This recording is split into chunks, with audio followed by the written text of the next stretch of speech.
అందరికీ హాయ్ అండి. Welcome to nine cuisine. ఈరోజు మనం మినీ ఆలూ బైట్స్ చేసుకుంటున్నామండి. సాయంత్రం పిల్లలు స్కూల్ నుంచి వచ్చేటప్పటికి మనం ఇలా వేడివేడిగా చేసి పెడితే చాలా ఇష్టంగా తింటారండి. దీనికి ఏమేమి కావాలో, ఎలా చేసుకోవాలో మనం ఇప్పుడు చూసేద్దాం.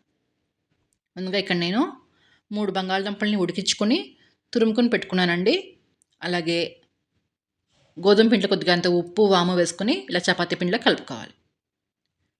ఇప్పుడు ఉడికించిన బంగాళదుంపల్లోకి ఉప్పు, కారం, ఆమ్చూర్ పౌడర్, అల్లం పేస్ట్, పచ్చిమిర్చి, కొత్తిమీర ఇవన్నీ వేసేసుకొని బాగా కలిపేసుకొని పక్కన పెట్టుకోవాలి. ఎక్కడైనా మీకు బంగాళదుంప మ్యాష్ అవ్వకపోతే మ్యాష్ చేసుకోండి.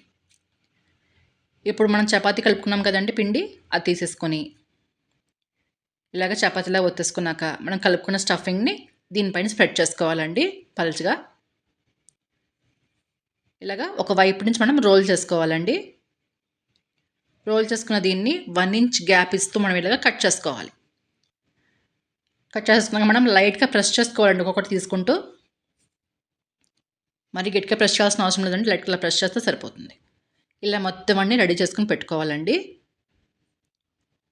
ఇప్పుడు స్టవ్ మీద ఫ్రై పాన్ పెట్టేసుకొని ఆయిల్ వేసుకుంటూ మీరు ఇలాగ 2 వైపులా రోస్ట్ చేసుకోవాలి.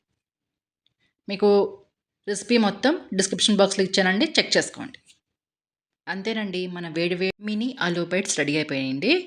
మీకు ఇష్టమైన టొమాటో కచ్చప్తో సర్వ్ చేసుకోవచ్చు. మీ అందరికి నచ్చిందని అనుకుంటున్నానండి. మీ ఫ్రెండ్స్కి, ఫ్యామిలీ మెంబర్స్కి షేర్ చేయండి. నా ఛానల్కి సబ్స్క్రైబ్ చేసుకోండి. థ్యాంక్స్ ఫర్ వాచింగ్ అండి.